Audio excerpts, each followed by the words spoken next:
So with the Cyrene rerun coming up for 4.3 second half, today I'm here with the should you or should you not summon for her. Like other ones, we're going to be first talking about the actual place of her since her release and what her role and how she's been holding up, then something important to consider, and then finally reasons why you should or should not summon, and at the very end, a general baseline on how you should go about investing in her. But really quick, before we get into it, you guys have to see this.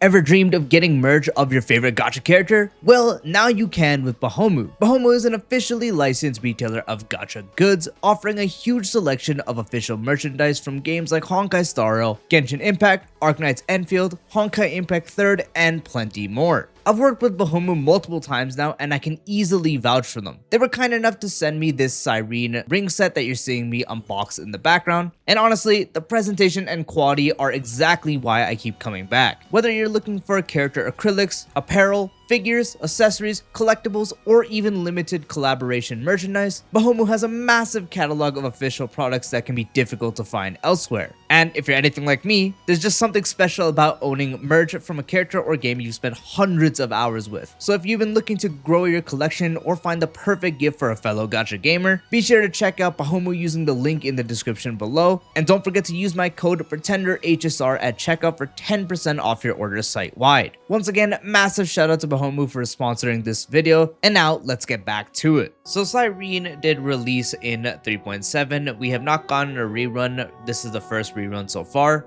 So it's practically been about 5 patches since she did release, and her general role was to be the end-all be-all supports for Crisis Heirs. However, when she did release, there was a lot of shaky stuff, which did cause people to not pull on her and think maybe they'll just save for a rerun, just because there was a big actual just problem with her, which was the ultimate charge, since it does take a lot to charge her, especially at E0, because E2 fixes that problem. But mainly because of that, and also some certain Crisis Heirs not having her on the best team, that did cause a bit of a shaky release, especially because one of them was one of the most popular heirs, being Finon. In general, not many people wanted to pull for the definitive Crisis Heir support that wasn't actually best installed in every case and scenario. Primarily also just the ultimate cost of being the primary gripe for most people, and then also the fact that she didn't really have much value outside of the Crisis Heirs, because their actual buff would just be some true damage, some damage percent, and that was kind of it. Maybe personal damage if you did have stuff buffing her, but that was mainly the gripes people did have.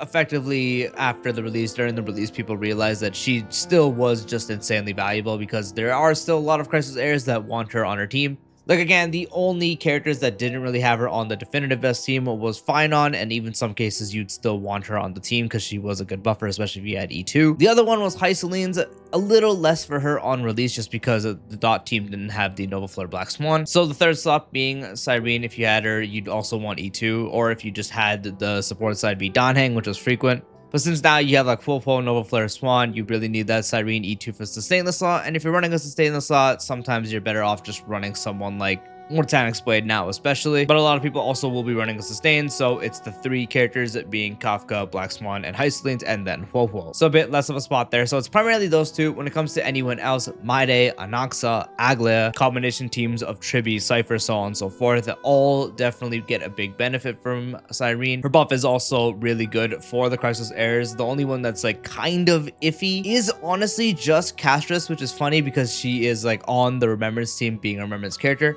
However, all things considered, while Castris one actually does seem pretty good, especially nowadays, it's actually not as effective as opposed to some of the other ones. Like Anaxa's is actually really good. Big damage increase, especially those extra instances for him specifically. Maide, that's like how you effectively want to play him now. You want that actual buff to be the reason he procs the Godslayer Be God. For the supports, they have good effects, like Tribi is able to ignore defense, more instance from the additional damage from zone. Aglia gets a big energy fix and a massive defense ignore, and also a damage dealt increase in general. Cypher can get even more defense shred. So yeah, that's kind of like the only like shaky buff. Like even for Finon and Hycelines, the actual buff itself is really good. Finon being able to stay in all is really, really good for long battles. Although some cases you are able to cycle ultimate, which makes it better for Finon, but that's very matchup dependent. Nonetheless, even with all these issues, it's pretty safe to say that most people realize that she really was that support for the Crisis Heir teams minus those 2 counts. And also, if you did pull for her E2, you could use her on teams like Saber, even ones that just wanted those high ultimate costs and filling the ultimate gauge, which is what her ultimate provide, which is really good. And now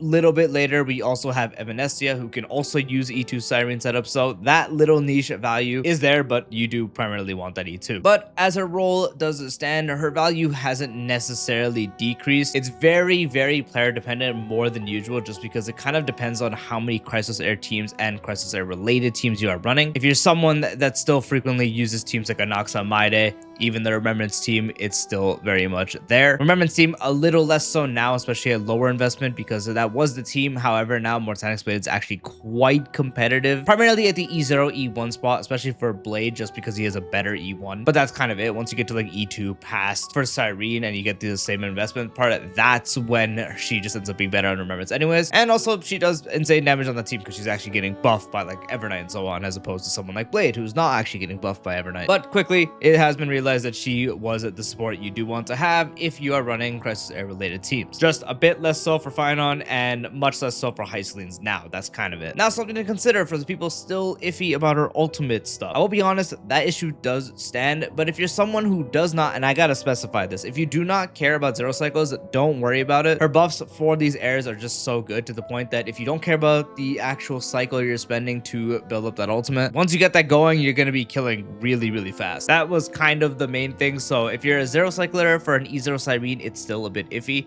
However, if you're not, then it's not really a problem. That was my main gripe of her when she released, and it still kind of is. But if you're not a zero cycler, it doesn't really matter to you. And even at E0, there are setups you can use nowadays, and not even nowadays, it was usable then with RMC, because you could actually just put the mem buff on Cyrene, have that cycle her skill a few times, boom, you get into ultimate, and then you are able to transfer over the mem buff onto the actual DPS and get yourself rolling there. So you have to play a little more carefully to have that happen, but that was a thing you could do for other teams that might be slower to charge up, such as Finon himself. I wanted to have this little dedicated section to it just because that issue is still there. There are ways to counteract it with action advance, primarily RMC, and then if you have E2, you don't have that problem anyways. Now, reasons why you should or should not summon. So starting it off with what you should, or the reasons why you should, and that is if you are a user of Crisis Airs. If you use the main DPSs, again, Aglia, you use Maide, you use Anaxa, you use the Remembrance team, those are the ones that you want to pull Cyrene and potentially even invest into her. Those are the ones you just really, really want to do it. She is on their best teams. Like, again, the only way that she isn't on one of them is specifically if you were to have an E0 S0 Cyrene on the Remembrance team, but you had like an E1 S1 or E1 S0 Blade, whatever. That's like the literal only case where it's maybe better if you were just to save the pulls. However, for really all the other DPSs, that's still there. Even with the new team of Dot, you can still use Cyrene as a sustain the slot because her instance of true damage is very good for them. However, if you don't have E2, the ultimate charge on that team specifically will be slow. And then when it comes to Finon himself, that hasn't necessarily changed much. If you're still running a team like, let's say, Noble Flare Sparkle, Ceredra, last thought would depend if you're running someone like Sunday, if you're running a non-targeter like Tribi. If you have Cyrene in that slot and you're able to get ultimate quick enough to the point you like it, it's actually going to perform very good. And if you don't specifically have a setup where you want to recycle the ultimate from Finon by exiting and re-entering, then it's going to overall be better with Cyrene. So if you are using the combination of Crisis Air teams and you are adamant on keep using them because you maybe already have a good amount of investment in them and you're looking to round it up, if you want to keep using those Crisis Air teams, you're going to want Cyrene. Again, she is the support for the Crisis Airs, some more so than others, but she is nonetheless the definitive support for them. And there's not going to be another character like this that's kind of made for the Crisis Airs. They might get some indirect buffs, like against some characters like Anaxa, Finon, they got a really big benefit from the Noble Flare Sparkle. But as an extent of a character made for these, like having a dedicated buff with their names in it, that's not going to happen. So she still is factually the definitive buffer for these Crisis Airs. So if you use them in any way, shape, or form, that's my biggest recommendation. And then the reasons why you shouldn't summon is if you don't have them, pretty much. Cyrene is not really going to benefit your account much if you just don't have Crisis Airs. Like if you legit don't have a single one, like let's say one of your team is Bladeville. And a better way to put it before I continue on the team side is if maybe you have some of them, like you have Tribi, maybe you have Hyacine, maybe you even have Cypher. If you just kind of have the ones in between and not the dedicated teams like, and the DPS with like Aglia, Maide, Anaxa, Finon, so on and so forth, then it's gonna be less so. And then if you especially have none, then yeah. So if you have a team like Bladeville, then you have Break, and then specifically like Dot only, in that case, she's not gonna provide you much value as opposed to someone who actually owns the DPSs, of course, as her main focus is going to be on the Crisis Air teams. So if you just own parts of them, like the ones that are slotted in, such as Hyacine, Tribi, Cypher, maybe even you have Ceridra for just like Zele or something, in that case, she's not going to be a priority for you, and you should probably not pull. There's very specific cases, as I mentioned, with like Evanescence and Artoria, but in that case, you definitely want E2, and they have more team variety that you can aim for. Little less so for Artoria, just because she is just in a rough spot in general, but there's going to be the upcoming character Gilgamesh to help with that, so that's not really a focus you should do, especially for outside of Crisis Air teams. Again, I only primarily recommend pulling Cyrene if you are someone who uses Crisis Airs and want to continue using them. Now finally, investment priority. So for Cyrene, the way you want to do it is you want to get her E2 first. Her E1 is a nice damage increase. A dupe on its own, especially if you're not really caring about her damage, is not good, but if you care about her damage, it is nice. However, it's mainly the stepping stone to her E2. This makes her actually usable outside of Crisis Air teams. It makes it more viable on combination teams where you actually slot in one other support that isn't a Crisis Air or Remembrance, as that's what the Trace wants, since you do start with more recollection points based on the amount of Remembrance or Crisis Airs. But her E2 gives her 12 recollection points at the start of the battle, so you can have half her ultimate just ready to go. That fixes her charge up time. At the same time, it further increases her true damage buff. Previously, it is just in the zone, 24% true damage for everyone. She is able to get up to a 48% with her E2, which is actually really insane. So more true damage and also making her ultimate significantly faster. This again allows you to slot in extra better buffers on these teams. Like again, for Finon as an example, I've said again so many times, I'm sorry, but using Finon as an example, now you can run Finon, Ceridra, and then Cyrene.